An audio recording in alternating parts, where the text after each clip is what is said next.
because I refuse to not be first. Do we do enough? Well, I never shut up about it. It must have been about 16, 17. We nicked their guilt rings. Right, the bouncer's guilt ring. This is no good for me. That's the reality. If you want the honest truth, and I see it every day. This is Colin McGuigan for IFL TV, proudly sponsored by Everlast. Delighted to be joined by Dev Sahni. This is our first ever IFL, you know. Yes. This is an iconic moment, mate. It's been a long time coming, I think. It's been too long, actually. The last time you were in Belfast, you said earlier at the press conference, was Frampton in 2019. Good to be back. 2018, August 2018, where Cole Frampton got his big homecoming. There's Luke Jackson in there, and Tyson Fury was on the undercard. And Cole, great thing that Cole Frampton can say, you know. Tyson Fury was on his undercard against Pianetta. Wilder was in town.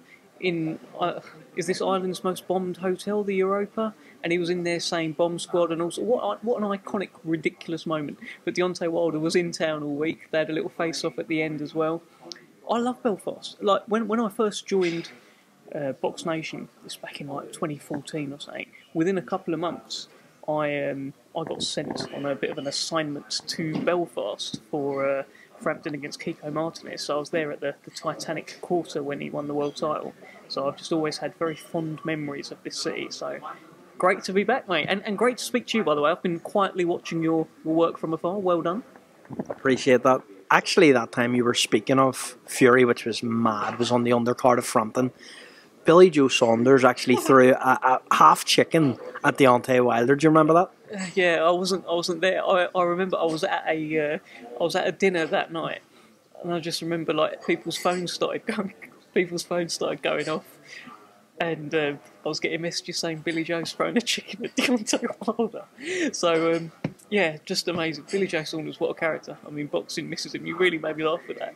But how on earth does that happen? Because I'm thinking back now to the actual video now where Wilder's confronting him and Billy Joe's going, yeah, what? What? And like he went for it, but so funny. Yeah, horrendous though. But that's a good Billy Joe impression. Actually, I might have to get you to do a few impressions. People actually, no, I'm not good at impressions, full stop. But people say my voice sometimes sounds a bit like Billy Joe Saunders. So yeah, it's there. It's there. Back in Belfast for a Michael Conlan world title fight. How big of a moment is this? And obviously for Queensberry as well, co-promoting alongside Conlan Boxing and Top Rank. This is a massive platform for Michael at home to win a world title. Do you think he can do it on Saturday night? I think he's got every chance. I think that this is what dreams are made of, really, in terms of Mick Conlan. The story keeps evolving. You know, he had the being robbed at the Olympics, doing the middle finger. You know, if he'd have won, would he have got as much press? Would he have had as much fanfare turning over? Things happen for a reason sometimes, and the Lee Wood loss ended up being a fight of the year. Maybe his profile went up after that a little bit as well, and it all just adds to the story. But you could be in a place where the story maybe culminates on Saturday night. I mean, you couldn't write it, right? I mean, this is Belfast. It's in front of his fans. The thing is, Lopez is really good. He looks really good, and he's not going to be fazed by anything. The fact that he went to Josh Warrington in Leeds, so it's Warrington away, right? He's got the fans who can be very hostile in Leeds. I've witnessed that up close. We used to promote Josh Warrington. So the fans can be hostile. He's got Josh Warrington fighting how Josh Warrington fights at times, and it got a bit rough in there. He's got all of those things going against him, and he's still emerged as the world champion away from home in Leeds. So he's got something about him, this Lopez fella. But so has Mick Conlan. And I think with the Belfast fans behind him, he could well pull it off. I want to touch on two Queensberry fighters first.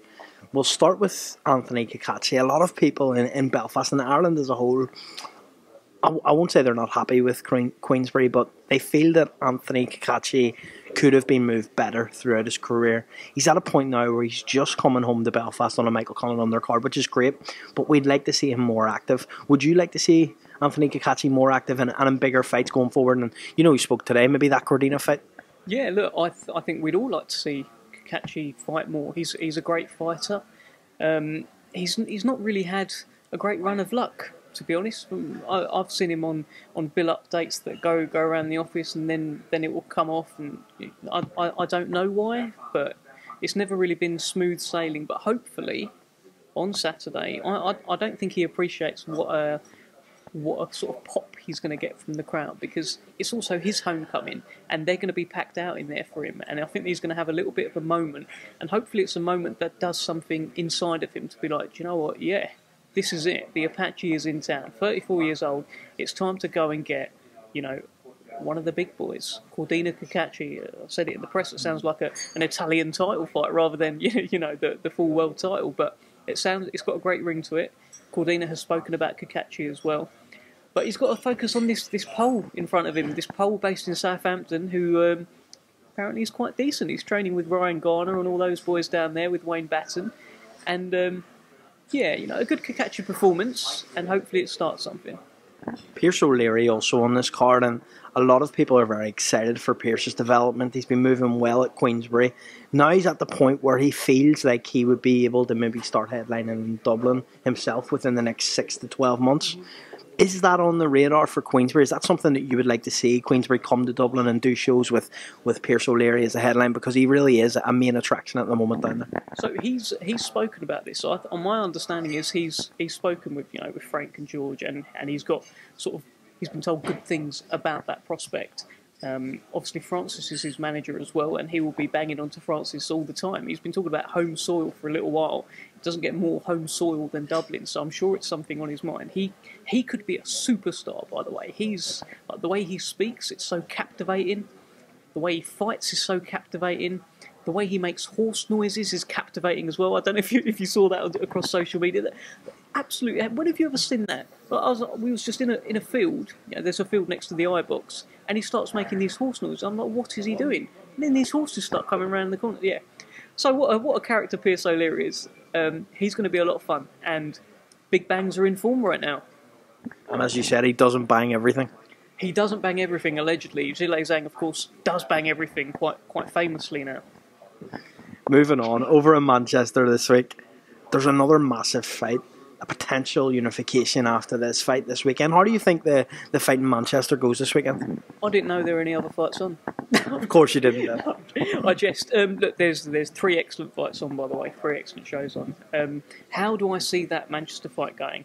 I have so much admiration for Leewood for jumping right back in. I have admiration for him for taking the fight in the first place, because no one was forcing him to take that fight. He took on it wasn't his mandatory, was he? Unless I'm mistaken, he wasn't his mandatory. He just thought, you know what, get me a bit of Lara, and he almost did it, but he got chinned in the end. He got tagged. He got hit very hard and heavy. How do I see it going this time?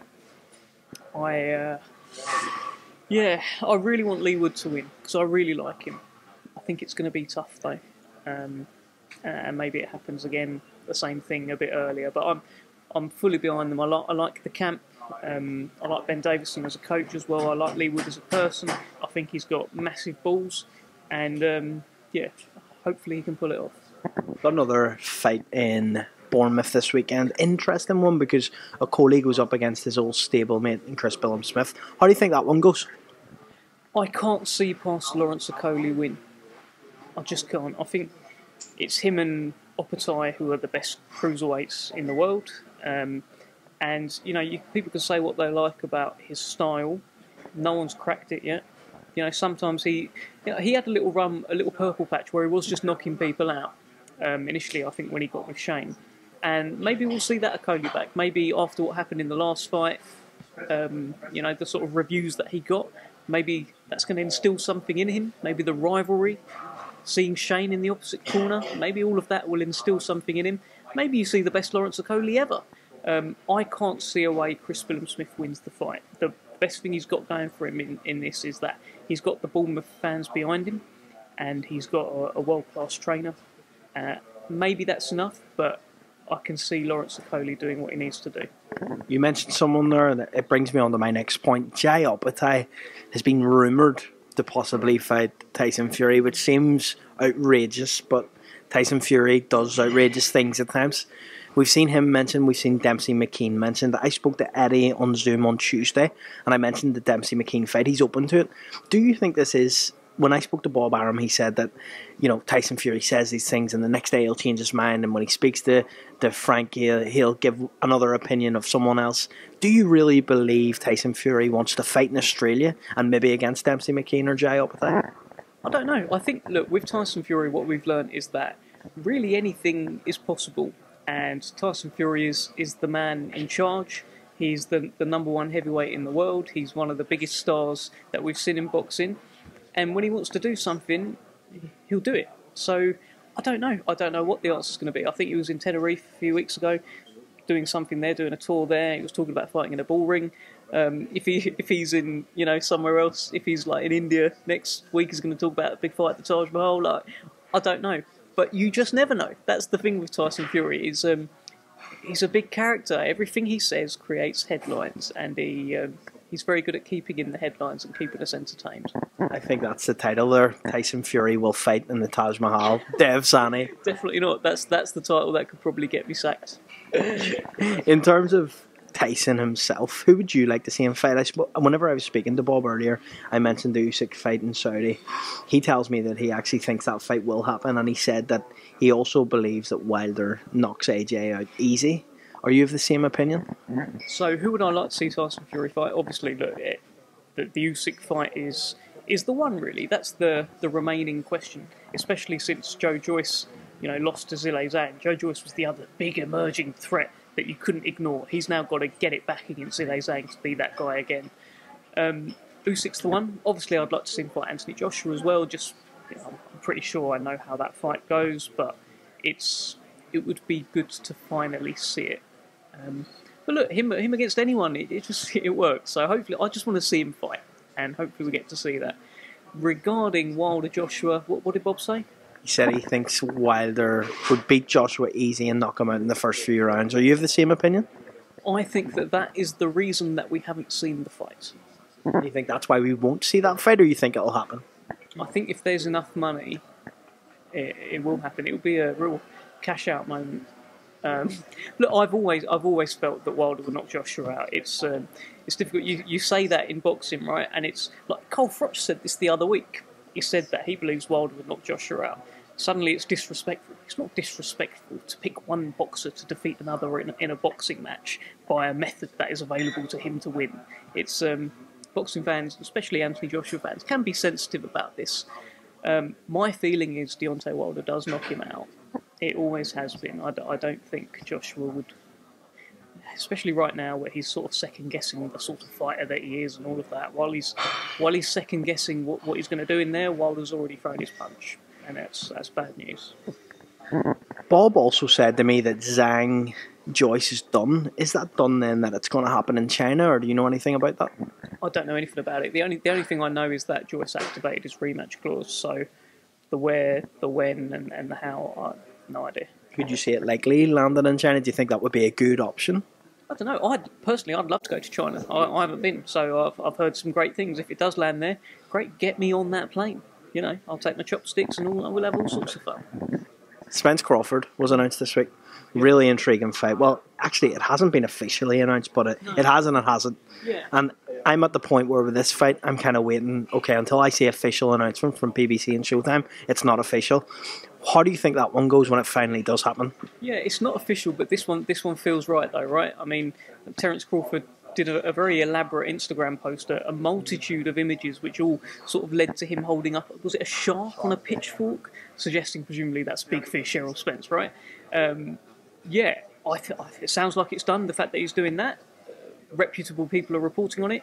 Great fight, at last. I'd always picked Errol Spence to win that fight. I'd always thought he was just too big. Terence Crawford came up from lightweight, and then he went to light welter, went to welter. Whereas Errol Spence, we've only seen at welter, right? And he could probably go up to maybe even like middleweight. He's a big, thick guy. However, I've recently changed my mind after seeing what Terence Crawford did to like Avanesian, and he's so good. He's so good. And when was the last time we saw Spence fight? It's been a while, right? I think we last seen him fight, yeah, maybe, what was that, 12 months ago? Yeah, it feels even longer than that. Some of these guys are really inactive. I think Crawford, I think he's been a tad more active. I would just about pick him to win. Great fight, though. Great fight. I was also speaking to Bob about Eddie Hearn and about how Eddie's comments about being the best promoter in the world and putting on these shows in Guadalajara in Mexico, putting on maybe shows throughout America. What do you make of those comments that maybe Matchroom are globally much higher than everyone else? Is it because that maybe Queensbury have this deal with Top Rank that you guys don't go to the US because there's no real means to do so? I think, look, every promoter's going to say they're the best promoter in the world, right? You can't imagine Eddie Hearn going to market saying, by the way, guys, we're actually the second best promoter in the world. Like, it's not a line, is it? You don't go to market with it. But, yeah, obviously, look, they've got their global thing going on. Queensbury largely focus on British, and, you know, we've got some great things going on with BT Sport. We're doing amazing things. You know, Tyson Fury, 94,000 people, BT Box Office, you know. They really are. Are they the best global promoters? Well, really, they're kind of the only ones who are trying to even do that. No one else is really trying to do it. So, if no one else is trying to do it, you're going to be the best ones, right? But look, everyone's doing a great job, and I watch all their shows. I'm a DAZN subscriber, and yeah, look, they've got a good one this weekend as well in Lara Wood, and it's good that they're talking. By the way, like George and Eddie, there seems to be a good relationship there. And they're agreeing on ring walk times as well, making fights like John Ryder against Zach Parker. There's a good relationship, and hopefully we can just keep it sweet and get all the fights that everyone wants between the two stables. Finally, with you, you said you're not good at impressions. I was going to get you to do an impression, but I'm not going to get you to, right? You're a big one for a dad joke, so I see you all over the internet with these ridiculous jokes, and actually I reply to you all the time laughing at them.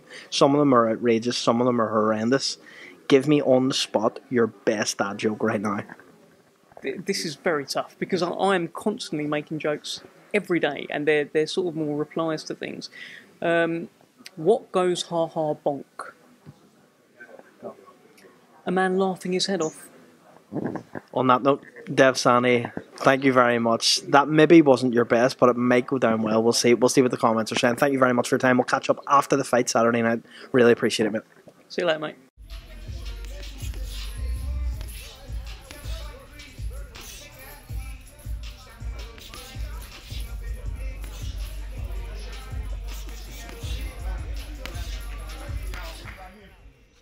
Because I refuse to not be first.